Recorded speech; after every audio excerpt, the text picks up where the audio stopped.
The heavy silver pitcher felt like a lead weight against Elena's hip, a physical reminder of a life defined by gravity and debt. In the vaulted shadows of the Hall of Thorns, she was a ghost in a copper dress, a phantom whose presence was tolerated only because the head cook had collapsed from a sudden violent fever. For 3 long years, Elena had been a shadow in the kitchens of the Valdis stronghold, scrubbing grease from iron pots until her skin was raw and her knuckles split. Since her mother's death, her existence had been a cold tally of numbers on a ledger held by a man who saw her as nothing more than a renewable resource. Tonight, however, she was forced into the light. The borrowed dress was tight across her ribs, the fabric smelling of old lavender and cedar, and her chestnut hair was pinned back in a knot that was already losing its battle against the humid heat of 1,000 candles. She was supposed to be invisible. She was supposed to be a piece of the architecture, a silent vessel for the wine that flowed like blood through the veins of the nobility. The hall was a masterpiece of ancestral intimidation. Ribbed black stone arched overhead like the skeleton of a prehistoric beast, draped in banners of deep crimson and gold, the colors of the Valdis pack. This was the seat of power for the northern territories, and tonight was the solstice feast. It was also the night of the choosing, a ritual that happened once a generation, a political theater designed to bind the most powerful bloodlines together under the banner of the Alpha King. On a raised dais at the center of the hall, 5 women stood like living statues of perfection. They were the daughters of high lords, selected for their lineage, their scent, and the strategic lands they carried in their dowries. There was Lady Seraphina of the Frost Peaks, draped in silver silk that shimmered like moonlight on a frozen lake. Beside her stood Lady Marcella of the Iron Port, regal in plum-colored velvet that swallowed the candlelight. Then came Lady Alara in ivory and gold, Lady Veda in midnight blue, embroidered with fallen stars, and young Lady Kaeli, the youngest at 19, who looked like a trembling rose in her gown of pale pink. They were the offered queens. Each one had been groomed for this moment since their first shift. They knew how to tilt their heads to catch the light, how to scent the air with just enough pheromones to intrigue a wolf, and how to smile with the practiced grace of a diplomat. And the king they waited for, the man who held the fate of the 5 territories in his calloused hands, had yet to appear. Elena moved through the crowd, navigating the forest of silk and fur. She refilled goblets for warriors who didn't even look her way, their eyes fixed on the empty throne or the beautiful women on the stage. Her feet throbbed in shoes 2 sizes too small, borrowed from a girl in the laundry who had taken pity on her. The corset of the copper dress pinched her lungs, making every breath a shallow struggle. She just wanted to return to the damp, quiet safety of the kitchens, where the only thing expected of her was labor. Then the great doors, 20 feet of ancient oak and dragon-forged iron, thundered open with a sound that resonated in the marrow of Elena's bones. The silence that followed was absolute, a sudden vacuum of sound that made the flickering candles seem to hold their breath. Kaelen Valdis, the Alpha King, walked in alone. He did not just enter the room. He reclaimed it. He was a pillar of dark, focused energy, broad-shouldered and terrifyingly tall, dressed in midnight black from his heavy leather boots to the high collar of his coat. There was no gold on his person, no jewels to signify his rank, only the silver sigils of the Valdis line embroidered at his cuffs in thread so dark it was almost invisible. His face was a landscape of sharp angles and hard shadows, his jaw set in a line that suggested he had long ago traded the capacity for joy for the weight of a crown. But it was his eyes that stole the air from the room. They were the color of a winter storm, pale, piercing gray ringed with charcoal. As he scanned the room, Elena felt the atmosphere shift. It was as if the hall itself were a compass, and he was the magnetic north, forcing every soul to orient toward him.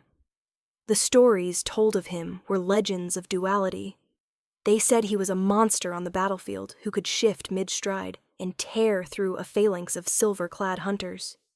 They also said he was a man who had once carried a wounded pup from a rival pack 3 miles to a healer through a blizzard. Looking at him now, Elena realized the stories were inadequate. He wasn't a hero or a villain. He was a force of nature. His gaze swept the perimeter. For a fraction of a heartbeat, those storm-gray eyes brushed over the shadows near the back wall. Elena froze, her pulse hammering against her collarbone like a trapped bird. He couldn't have seen her. To him, she was a servant, a flicker of copper fabric against gray stone, as significant as a cobweb in the rafters. Yet, as his eyes passed her, a sharp, electric tug ignited behind her ribs. It was a physical pull, a golden thread snapping taut between her soul and his. It was a sensation she hadn't felt in years, not since the day her wolf had gone silent, retreating into the dark recesses of her mind to hide from the grief of her mother's death. On the dais, the 5 noblewomen straightened, their postures becoming even more perfect. High Priestess Hesta stepped forward, her ceremonial staff striking the stone floor with a rhythmic, hollow thud that echoed through the silence. "Alpha King," Hesta's voice was like a struck bell, clear and cold. "The 5 territories have brought their finest. Each of these women is a pillar of our strength, a vessel of our history. The choice is yours, as ordained by the ancestors. Will you speak with them, or will the full moon witness your decision tonight?" Kaelen didn't move toward the platform. He stood at the base of the steps, his hands at his sides, his expression unreadable. Not bored, but burdened, as if the very air of the hall were made of lead. He looked at the 5 beauties, and for a moment, the entire world held its breath. Then he turned his back on them. A collective gasp rippled through the hall, a wave of shock that broke the silence. Kaelen began to walk, not toward the exit, and not toward the elders who sat in their high-backed chairs of bone. He walked toward the back wall, toward the shadows, toward the wine-bearer. Elena's heart lunged against her ribs, like she looked behind her, certain there was a princess hiding in the tapestries, or a noblewoman who had stepped away for a moment of quiet. But there was only cold stone and the smell of roasting meat from the kitchens. When she looked back, Kaelen was 10 strides away. 8. 5. He stopped so close she could smell the scent of him. A heady mix of cedar smoke, winter air, and something primal. Something purely him that made her inner wolf let out a low, desperate whine for the first time in 3 years. "What is your name?" His voice was a low growl wrapped in velvet, vibrating in the air between them. I am no one, my lord," Elena managed to whisper, her throat as dry as desert sand. "I'm just the wine-bearer. I'm not supposed to be here." Kaelen's eyes softened, the storm gray turning to a warm, swirling mist. That is not what I asked. And the moon does not care for what is supposed to be. Your name." "Elena," she breathed. "Elena," he repeated, and the way he said it, reverent, as if the word were a prayer he'd been trying to remember his entire life, made her feel like a human being for the first time in 1,000 days. He turned to the room, his hand reaching out to catch hers. His fingers, warm and calloused, closed around her hand, and the spark she'd felt earlier became a wildfire.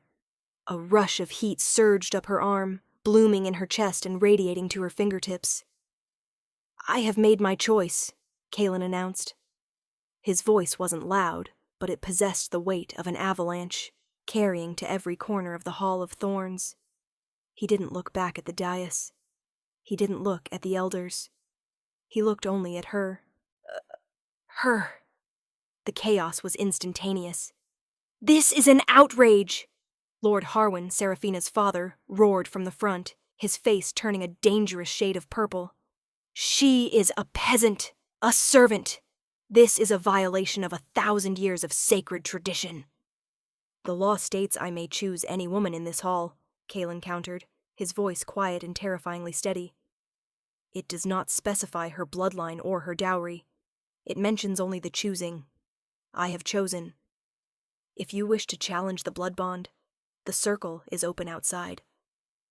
The threat of the challenge circle, a fight to the death, settled over the room like a shroud. Lord Harwin fell silent, though his eyes burned with a hatred that promised future stabs in the dark. Elena felt the room spinning. The silver pitcher slipped from her other hand, water clattering against the stone and spilling a dark red stain across the floor like an omen. "Kaelen, you can't," she hissed, her voice trembling. "I'm broken. I haven't shifted in 3 years. My wolf is a ghost. I have nothing to give a king." Kaelen leaned down, his breath hot against her ear, his lips almost brushing her skin. "You are the only thing in this room that feels like home, Elena. You think you are broken, but I feel your light. If you want to run, I will let you go tomorrow. But tonight, you stay by my side. You are the only choice I have ever made for myself." He didn't wait for her to agree. He led her toward the high table, his hand never leaving hers. As they passed the dais, Elena saw the expressions of the 5 noblewomen. Lady Seraphina's face was a mask of cold fury, her silver dress now looking like a shroud. Lady Kaeli looked relieved, as if she had just escaped a cage. They sat at the high table, the place where Elena usually only went to clear away scraps.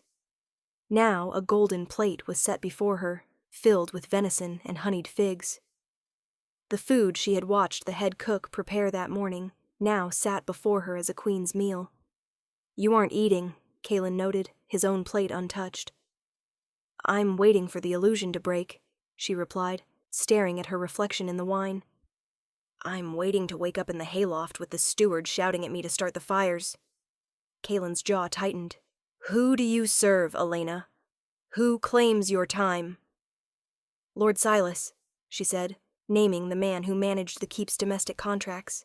"He bought my mother's medical debt when she was dying. I've been working it off, but the interest, it grows faster than I can work. He says I will be his for another 10 years. Kaelen's hand tightened around his silver goblet.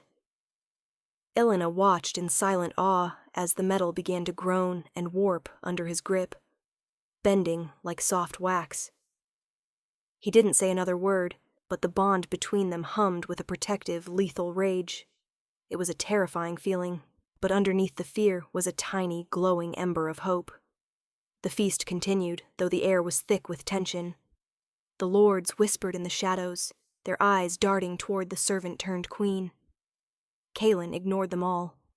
He spoke to Elena in low tones, asking her about the mountains, about the flowers that grew near the river, about anything that wasn't the political storm brewing outside the doors. Later that night, the feast finally ended, and Kaelen led her to his private quarters. It was a vast space filled with the scent of old parchment, leather, and the lingering heat of a massive stone fireplace. Tall windows looked out over the valley, the world outside bathed in the silver light of the full moon. Elena stood in the center of the room, her arms wrapped around herself. The copper dress felt heavier than ever. Why me, truly? There were women there who could bring you armies, women who know how to rule. Kaelen walked to her, moving with the silent, predatory grace of a wolf. He stopped just inches away, but he didn't touch her. He waited for her to look up. When I walked into that hall, I was drowning, Elena. Drowning in the sense of ambition, of fear, and of people who wanted something from me. And then I smelled the forest after a spring rain. I smelled you. My wolf recognized you before my eyes ever found you. It wasn't a choice. It was a realization. He reached out, his thumb tracing the line of her jaw. You think you're broken because you haven't shifted. But the bond isn't about the shift. It's about the soul. I can feel your wolf, Elena. She isn't gone.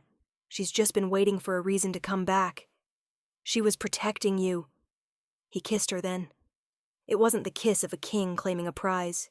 It was the kiss of a man finding a missing piece of himself. It was slow, deliberate, and tasted of honey and wine. The golden thread between them turned into a rope, pulling them together until the world outside the door, the debts, the lords, the expectations, ceased to exist. As his lips met hers, Elena felt a spark at the base of her spine.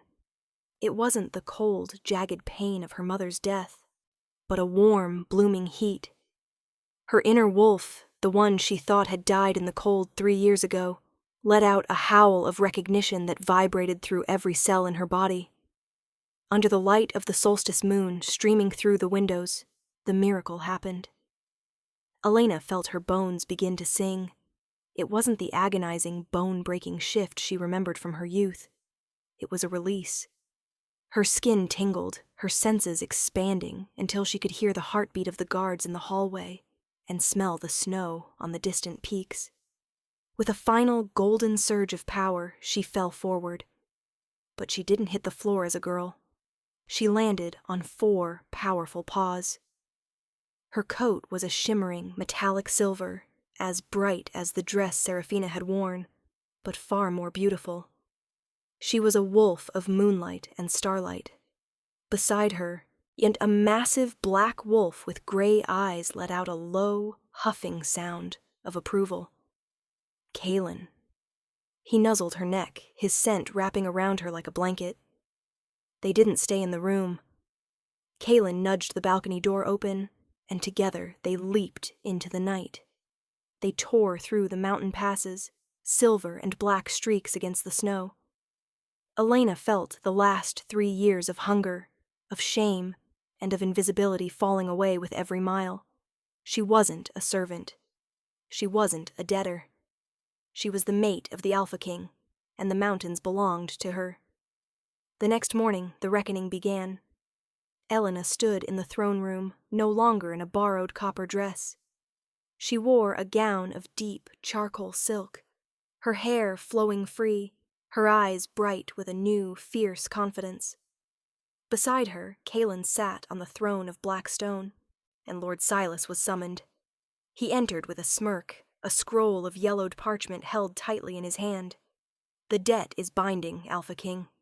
The girl belongs to my household until the 300 gold marks are paid in full. Even a king cannot break a legal contract of the Western Vale." Kaelen didn't even look at the scroll. He didn't need to. "I've spent the early hours of the morning reviewing your ledgers, Silas. My auditors found something interesting. You didn't just buy Elena's debt. You fabricated the interest. You've been doing it to every servant in your district." Silas's smirk faltered. Those are minor clerical errors." "I found 47 cases of predatory interest and 3 forged signatures on deathbed contracts," Kaelen said, his voice dropping to a dangerous low pitch. "Under the laws of the Valdis Pack, your contracts are void. Your lands are forfeit to the crown. And as for Elena's debt..." Kaelen stood, walking down the steps until he was inches from the trembling man. "If you ever mention her name again, I will forget that I am a king and remember only that I am a wolf who does not like people who touch what is mine." Silas was dragged out by the guards, his screams of tradition echoing down the hall. Elena looked at Kaelen, her heart swelling. "You did all that this morning?" "I couldn't sleep," he said, taking her hand and kissing her knuckles. "Not while I knew someone thought they owned a piece of you." Weeks turned into months. The tension of the choosing faded into the rhythm of a new era. The 5 territories, seeing the strength of the bond between Kaelen and Elena, eventually settled into an uneasy peace. Lady Seraphina even sent a gift, a pair of sturdy, fur-lined leather boots with a note that read, "He was never mine to have. Use these to keep up with him in the snow. He runs faster than he looks." One morning, as the sun began to peek over the jagged peaks of the valley, painting the world in shades of rose and gold, Ellen awoke to find Kaelen watching her. He was tracing the silver band on her finger, his expression one of pure, unadulterated peace. "What are you thinking about?" she asked, her voice sleep-heavy and warm. "I was thinking about the night of the feast," Kaelen whispered. "About how you told me you didn't have proper shoes."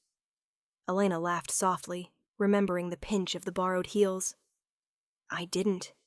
I was wearing rags and borrowed shoes that were falling apart.